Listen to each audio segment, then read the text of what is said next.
Bienvenue à Marketing sur le grill, où on cuisine nos invités pour qu'ils nous disent tout de ce qu'ils savent sur le marketing numérique.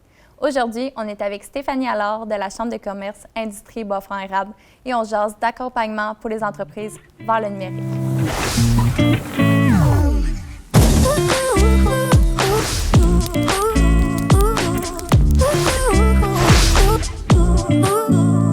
Bonjour Stéphanie. Bonjour. Merci de venir sur le plateau aujourd'hui. Merci à toi. C'est gentil de nous recevoir. Je te lève mon verre. Merci. Santé. Donc, tu travailles pour la Chambre de commerce et industrie Bois-Franc-Érable. Oui. Qu'est-ce que tu fais concrètement? Moi, en étant directrice générale, dans le fond, mes journées se ressemblent pas. On a beau faire un plan de match au début de la semaine. Oui, on a des choses de fixer dans le calendrier, mais à tous les jours, on a des dossiers qu'on ne s'attendait pas. Des nouvelles aussi parce que, bien entendu, on est en période de COVID, donc les choses bougent rapidement. Mais moi, dans l'ensemble, c'est d'encadrer l'équipe, dans le fond, la permanence, dans toutes les activités qu'on va faire. Donc, c'est de les accompagner à effectuer les activités, c'est de prendre des nouvelles de nos membres et ensuite de pousser les dossiers pour les aider, dans le fond, présentement, là, surtout en temps de COVID.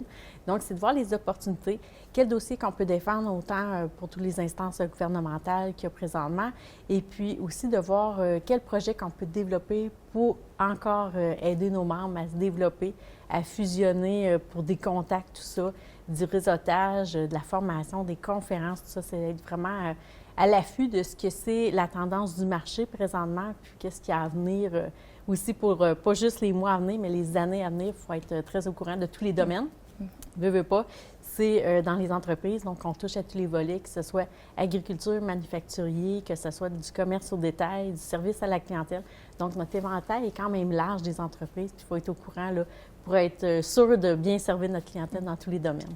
Puis comment vous faites pour rejoindre toute votre clientèle, justement? Est-ce que vous avez des outils numériques qui vous permettent justement d'avoir un contact rapide avec toutes ces entreprises-là, vu que les mesures changent rapidement aussi? C'est ça change rapidement. Bien sûr, on a le site Internet que tout le monde utilise quasi présentement, là. Donc, on a le site Internet qu'on informe beaucoup qu'est-ce qui s'est passé dans la semaine ou des nouvelles, nos activités. Et puis aussi, le vendredi, on est rendu qu'on fait les bons coups de nos membres. Donc, avec la COVID qui est arrivée, on trouvait que ça faisait du bien d'avoir du positif. Donc, le vendredi, on met les bons coups de nos membres. On invite les gens dans les entreprises qui ont justement des bons coups à nous les partager aussi. Des fois, on voit passer des choses sur les médias, bien nous, on les partage avec grand plaisir. On les invite à nous contacter quand ils ont des bons coups. Et aussi, on a tous les autres médias, que ce soit l'infolette. L'infolette sont là une fois par semaine. On est à revoir notre façon de faire, tout ça, pour amener de la nouveauté. Mais encore là, c'est pour informer nos gens, là, nos membres, dans le fond, qu'est-ce qui s'est passé dans la semaine, qu'est-ce qui est à venir. Durant la COVID, ça a été un outil très important, surtout au début, là, pour le confinement, les mesures sanitaires, tout ça. Alors, ça, on l'utilise toujours. Et puis, dans les autres médias, bien là, on a Twitter, on a Facebook, bien entendu, on a Instagram, puis on a aussi LinkedIn.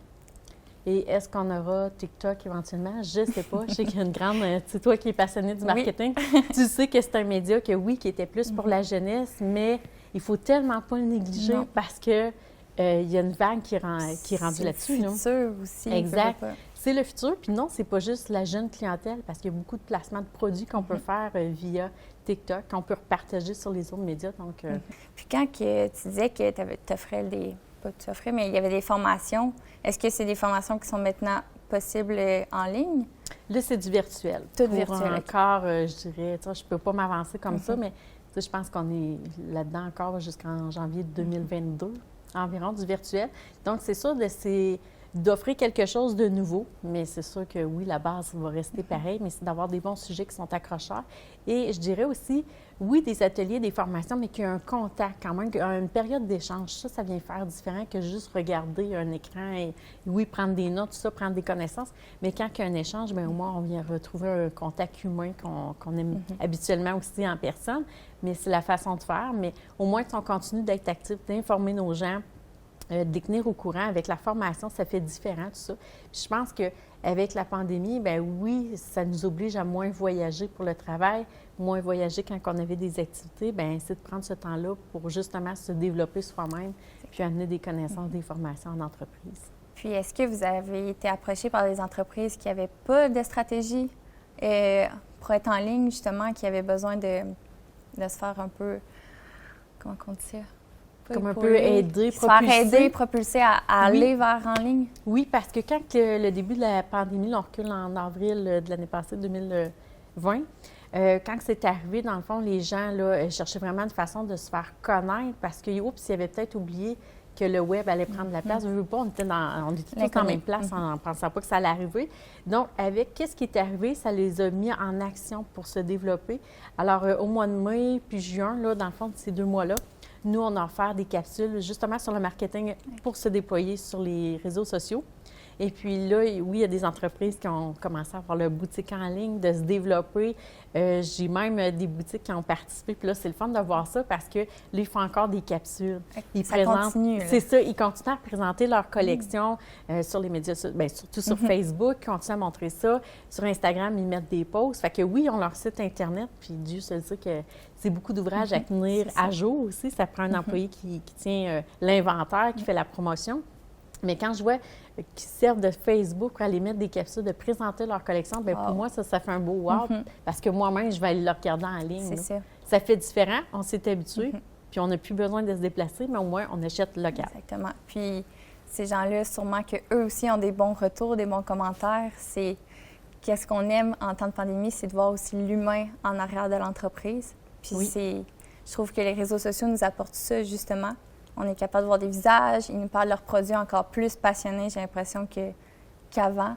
Donc, c'est vraiment des beaux médias pour partager les entreprises. Oui, tout à fait. Puis tu marques un bon point, c'est, oui, on achète l'item, on est beaucoup l'achat local, on pousse sur l'achat local, mais avant tout, le produit, c'est souvent le côté humain qu'on va aller rechercher, c'est l'histoire qui a bâti le produit, c'est la petite flamme qui a parti le projet derrière tout ça. Fait que oui, c'est un côté très humain qu'on va rechercher, l'expérience client. C'est ça, puis ça nous fait du bien, justement, en ce moment, vu qu'on ne voit pas beaucoup d'humains. Donc, on les voit un peu virtuellement quand même.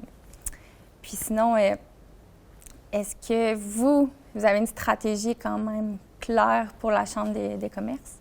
On a une stratégie, oui, claire, mais qui est en restructuration. Avec la COVID qui est arrivée, on a dû réaménager tout ça, si on peut dire. Puis là, on est encore là-dedans présentement. Mais une chose qu'on a mis aussi, si on peut dire, là, au monde là, avec la COVID, c'est notre page, bien, notre communauté Facebook, qui est Victo Érable, soutenons nos entreprises. Donc ça, c'est une communauté qui est rendue à plus de 8500 membres, dans le fond.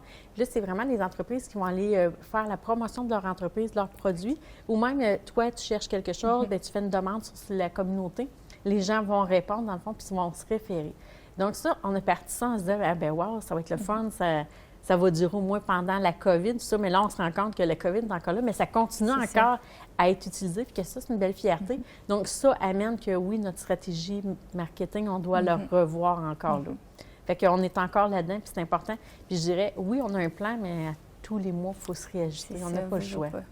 Puis, est-ce que vous êtes une grande équipe qui travaille sur le marketing et communication à la Chambre des commerces? On a un comité qui Julie Saint-Arnaud, dans le fond, et puis Anne-Marie Bédard, qui sont administratrices de la Chambre de commerce. Puis j'ai Mélanie Laperle qui s'occupe des communications.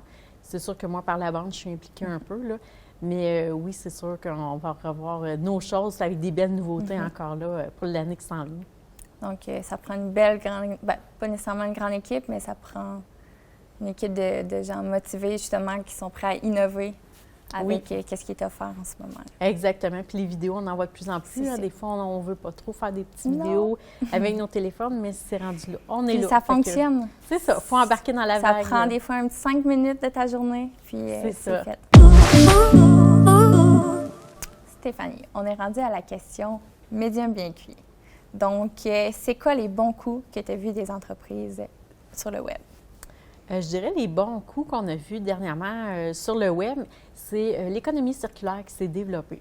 Exemple, une entreprise qui achetait sa première matière, dans le fond, là, qui l'achetait soit à Montréal, mais là, qu'avec la COVID, plus capable de s'approvisionner à court terme, tout ça, plus de matériel à proximité, bien, de voir des publications sur le web, justement, pour dire « je recherche telle chose », et puis d'avoir une entreprise d'ici de la région, que ce soit Arthabasca ou Érable, mais de pouvoir fournir cette matière-là qui est achetée ailleurs.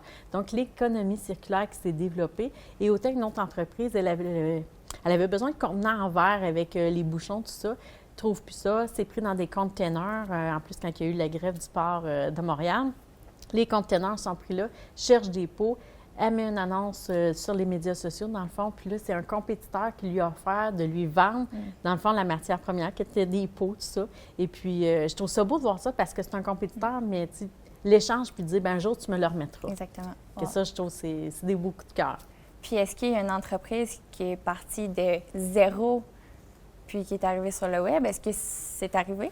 Oui, c'est arrivé. C'est une boutique de vêtements. Je ne la nommerai pas pour être égale avec tout le monde. Là. Mais dans le fond, cette boutique-là n'avait pas de site web. Quand c'est arrivé la pandémie, ils se sont mis en action pour avoir le site web. Mais avec ça est venu les capsules, la présentation des collections, même qu'est-ce qui arrivait dans les ventes, dans le fond, juste avant les fêtes, tout ça, la promotion. Donc, ils ont fait beaucoup de capsules.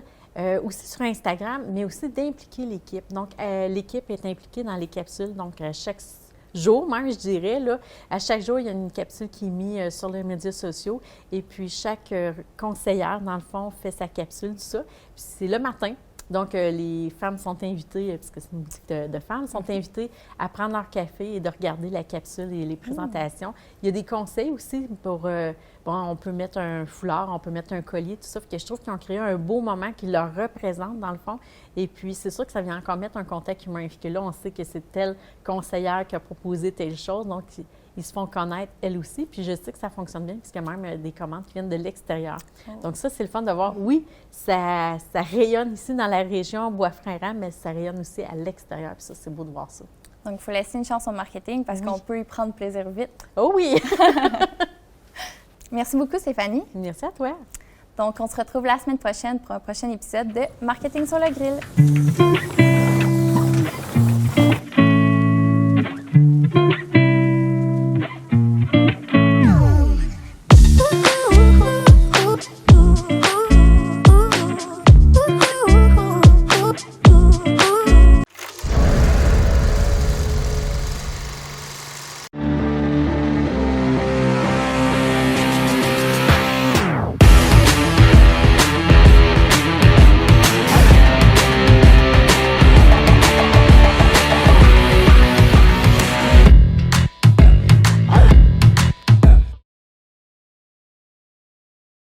Amène ton monde ici, amène ton monde chez nous, on vit le rêve.